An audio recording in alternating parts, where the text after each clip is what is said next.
Independiente del lenguaje de programación o del tipo de aplicación que estés desarrollando, van a haber ciertas responsabilidades o ciertas tareas que son comunes a todas o a casi todas las aplicaciones. Esto se le conoce como responsabilidades transversales o como cross-cutting concerns. Entonces, en este video vamos a estar discutiendo 6 de las responsabilidades más comunes que nos vamos a encontrar, pero te invito a que te quedes hasta el final del video porque vamos a hacer una dinámica bien interesante. Entonces, vamos con el intro y luego arrancamos con el tema.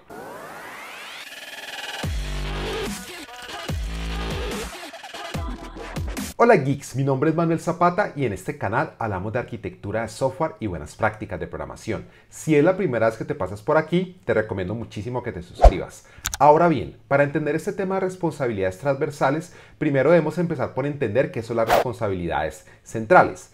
Estas responsabilidades centrales básicamente son la razón de ser de un sistema o de un componente. Entonces, por ejemplo, una aplicación de recursos humanos a lo mejor va a tener como responsabilidad o como razón principal todo lo que esté relacionado con permisos laborales, gestión de vacaciones, gestión de empleados. Esa es una responsabilidad central del sistema, es la razón por la cual existe. Pero también podríamos verlo a nivel más individual. Entonces, si tuviéramos una aplicación que utiliza MVC, podríamos pensar que la responsabilidad central de la vista es toda la interacción con el usuario. Podríamos pensar que la responsabilidad del controlador es hacer como toda esa parte de conexión y enrutamiento entre vistas y modelos. Esas son como responsabilidades centrales. Y por otro lado vamos a tener responsabilidades transversales. Entonces las responsabilidades transversales básicamente son tareas o ciertas actividades que son comunes a muchas capas o a muchos componentes en una aplicación. Un ejemplo de esto es la seguridad. Entonces, por ejemplo, la seguridad es algo que tú necesitas en la interfaz gráfica porque pues tienes que asegurarte de que a las pantallas solo acceda la persona correcta. Pero la seguridad es algo que necesitas incluso a nivel de la base de datos, que la base de datos sea segura, que solamente se pueda conectar la aplicación establecida. Entonces mira que la seguridad es un cross-cutting concern, es una responsabilidad transversal que afecta a múltiples capas. Pero también podemos entender las responsabilidades transversales como cosas que necesitamos en muchas aplicaciones. Muchas aplicaciones, por ejemplo, necesitan seguridad de una u otra manera. Obviamente, el alcance o lo que se necesita varía dependiendo del tipo de proyecto, pero ciertamente es algo que es común a muchos proyectos. Entonces vamos a hablar de las 6 más comunes sin decir que es una lista exhaustiva. Existen más responsabilidades transversales, pero podríamos considerar que estas 6 son las más comunes o las que más vamos a necesitar en la práctica. La primera responsabilidad transversal se llama auditoría. Y la auditoría consiste en guardar los datos de una operación o guardar ciertas actividades.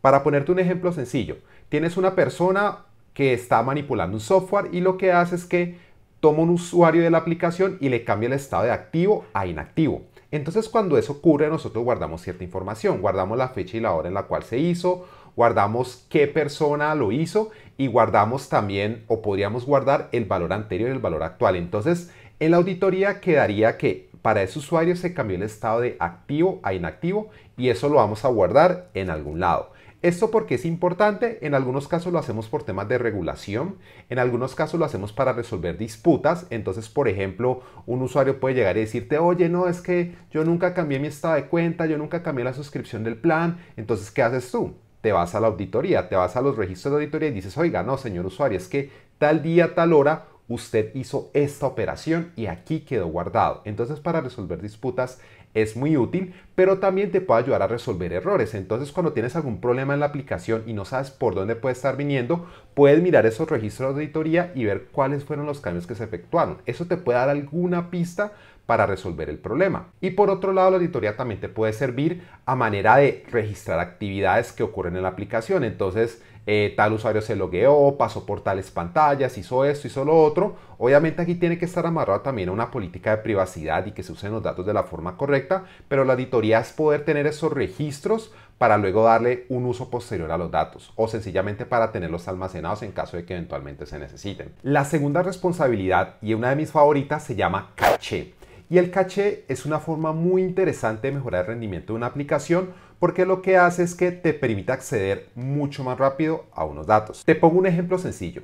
Imagina una aplicación donde constantemente te piden una lista con los tipos de productos. Esos tipos de productos están guardados en la base de datos y no suelen cambiar mucho. Entonces, te diste cuenta de que tenías que ir todo el tiempo a la base de datos y que eso te estaba causando problemas de rendimiento.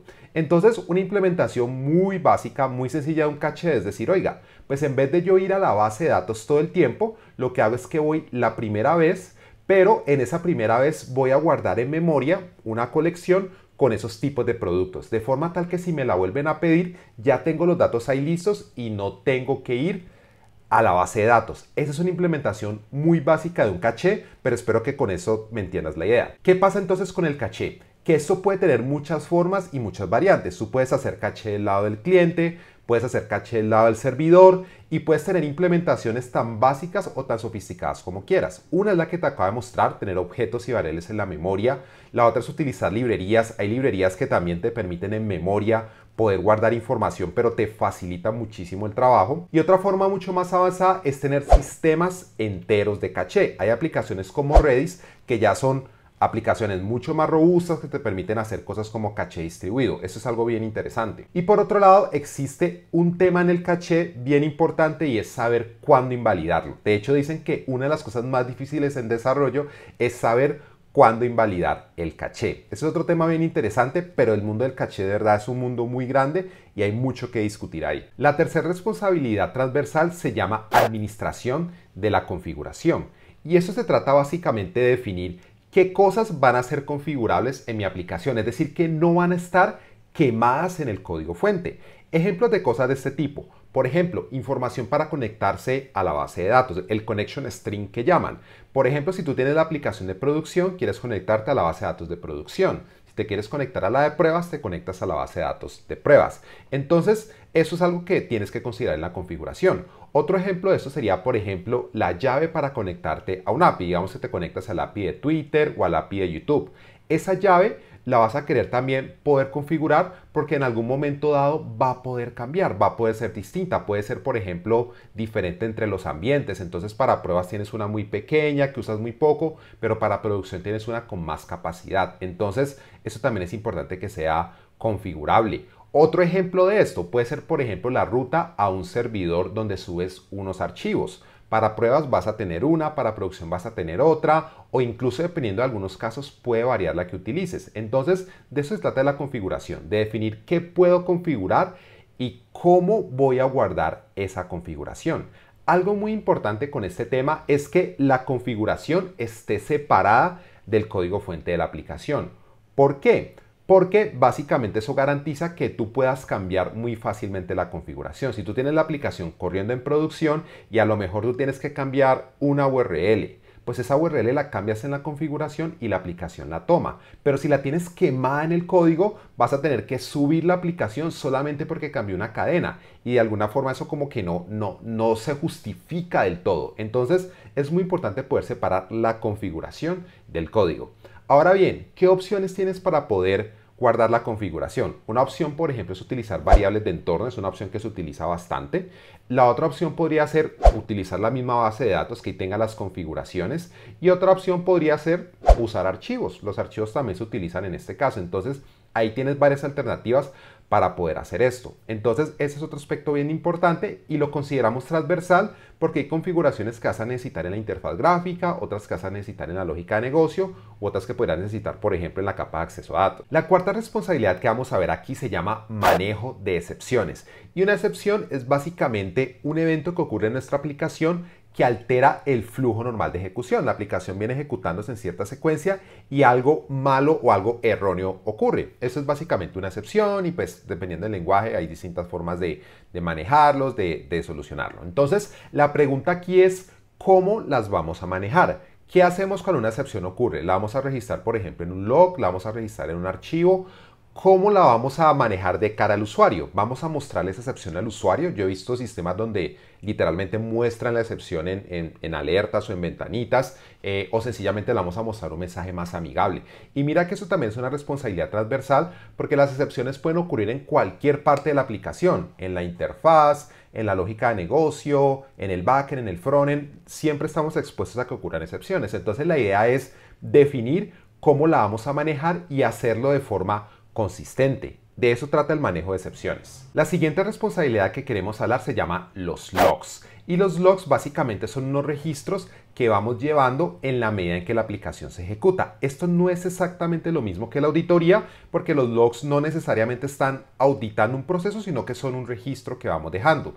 De esos logs vamos a registrar normalmente la fecha y la hora, normalmente también van a incluir un nivel, entonces por ejemplo ese log lo podemos registrar indicando que es un error, podemos indicar sencillamente que es una información de que algo pasó, o puede ser que es información de debugueo. Estoy tratando de encontrar un problema en la aplicación y yo registro un log de debug. Entonces hay distintos niveles, hay algunos adicionales, pero también voy a guardar un mensaje indicando pues como una descripción de qué fue lo que ocurrió o del mensaje que quiero guardar, y en algunos casos también puedo guardar incluso el lugar o el origen donde ocurrió ese log o donde se registró ese log en la aplicación. Y estos logs se pueden almacenar en distintas fuentes. Podríamos hacerlo en archivos planos, por ejemplo. Podríamos utilizar sistemas más especializados como CloudWatch en AWS o como Azure Monitor, en los cuales van registrando logs de nuestros servicios, o incluso podríamos tener sistemas avanzados como Elastic, como ELK, que son plataformas enteras dedicadas a registro de logs, agregación de logs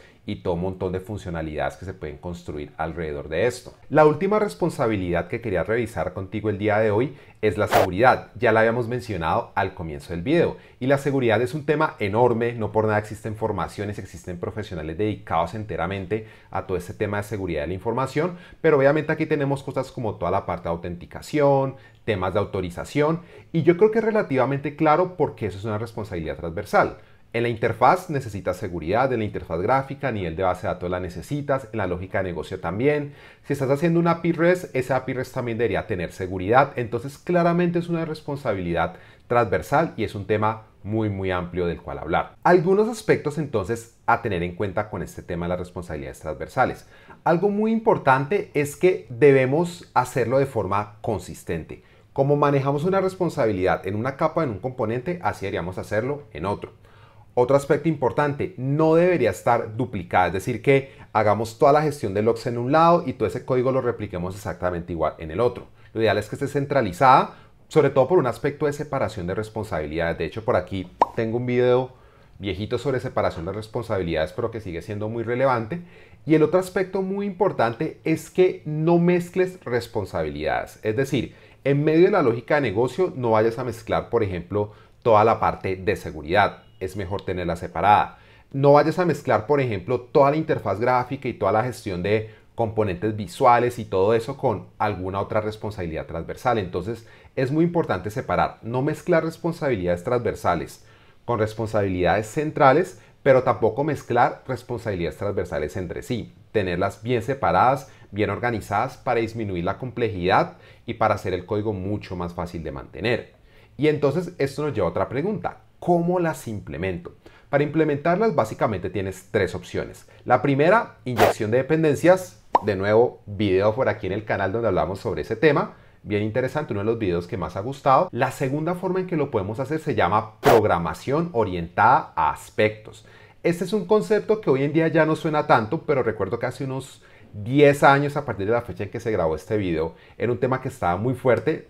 Tema súper interesante, programación orientada a aspectos. Y la tercera forma en que lo podemos hacer es con el patrón de diseño decorador, un patrón brutal, súper chévere.